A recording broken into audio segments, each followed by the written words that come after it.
किसी भी फिल्म को अगर आपने पहले यूए सर्टिफिकेट दे चुके उनके प्रोमोस के लिए, उन्हीं प्रोमोस को आप ए सर्टिफिकेट में भी काटने को कहेंगे, ये मुझे डबल स्टैंडर्ड सेंसर बोर्ड का जो है वो समझ में नहीं आ रहा। और इसके लिए मैं दिल्ली हाई कोर्ट के जो एडवोकेट हैं और मेरे लीगल एडवाइजर हैं, इनसे मैंने बात की 2 दिन पहले बुला के।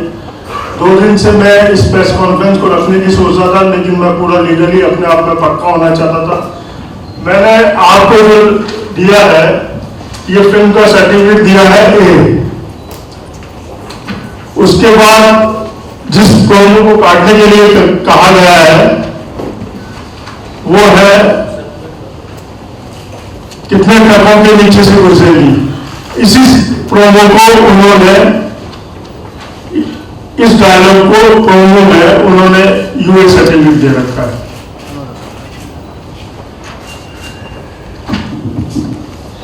सिनेमाटोग्राफ एक्ट, कॉपीराइट एक्ट, दोनों के बारे में मैंने बहुत पढ़ा है।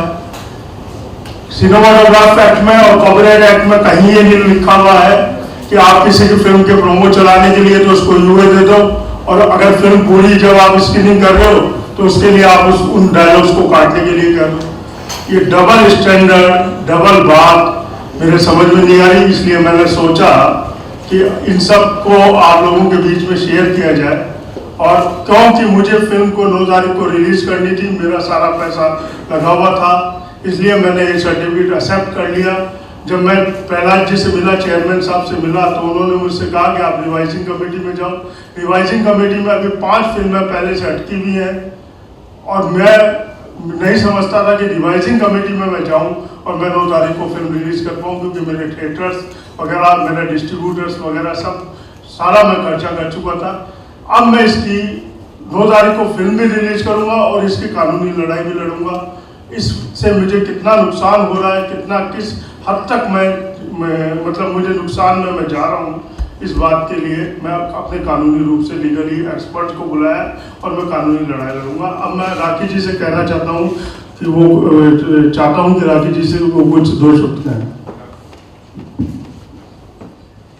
Good evening everyone, thank you so much, आप सब लोग यहाँ पे आए। हाँ, बहुत ही ज़्यादा खुश भी हूँ और बहुत ही ज़्यादा दुखी भी हूँ।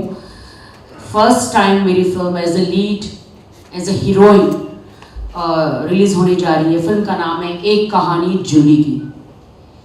दोस्तों, हमेशा मैंने आइटम गर्ल फिल्म इंडस्ट्री में बनी रही।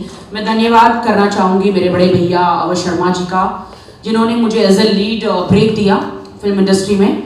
हमारी ये एक कहानी जूली की मैं थैंक यू सो मच कहना चाहूँगी अजीज़ मेरे डायरेक्टर का, जिन्होंने मुझ पर काफ़ी फोकस करके मुझसे अच्छी एक्टिंग निकलवाई और अच्छा मैंने कोशिश करी कि मैं अच्छा डांस कर सकूं और अच्छी एक्टिंग कर सकूं, जो रियल किरदार है उसे निभा सकूं।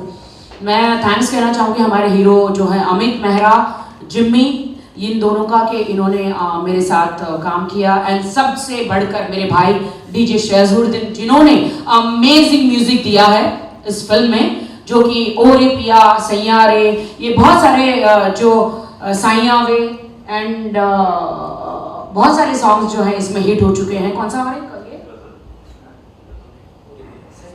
हाँ साइया वे तो हिट हो चुके हैं, लोगों को इतना पसंद आ रहा है।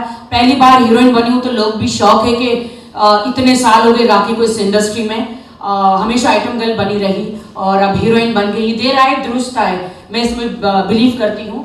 तो आखिर राखी सावंत हीरोइन बनी गई, लेकिन मुझे समझ में नहीं आ रहा कि पहली बार मेरी film as a lead release हो रही है तो ये सेंसर बोर्ड जो है उसमें टांकी उड़ा रहा है मेरी फिल्म को रिलीज करने में। मुझे बात समझ में नहीं आ रही। पहले सेंसर बोर्ड ने यूए सर्टिफिकेट दिया, आप देख सकते हैं कुछ डायलॉग्स है कि जिस मर्सिडीज से उतरकर इतना इतराती है ना तू, उस मर्सिडीज को पाने के लिए पता नहीं कितने ट्रकों के नीचे से गुजर चुकी होगी तू। क्या है इसमें, आप मुझे बताएं, क्या वल्गैरिटी है? आपको कहीं से भी वल्गैरिटी लगी? फिल्म इंडस्ट्री में इतनी फिल्में बनी हैं, मैं आपको 500 फिल्में दिखा दूं, इतने वाहियात डायलॉग्स हैं, इतने गंदे गंदे डायलॉग्स हैं कि फैमिली बैठकर फिल्म नहीं देख सकती। इतने गंदे गंदे इशारे हैं, ऐसे ऐसे ऐसे ऐसे गंदे गंदे इशारे हैं फिल्मों में। ठोक दूंगा, कर दूंगा, डाल दूंगा।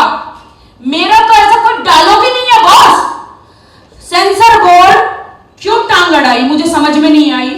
पहले आप यूए सर्टिफिकेट देते हैं इसी डायलॉग को और बाद में आप ए सर्टिफिकेट देते हैं। ये दोगला चेहरा क्यों सेंसर बोर्ड का, और डबल स्टैंडर्ड क्यों?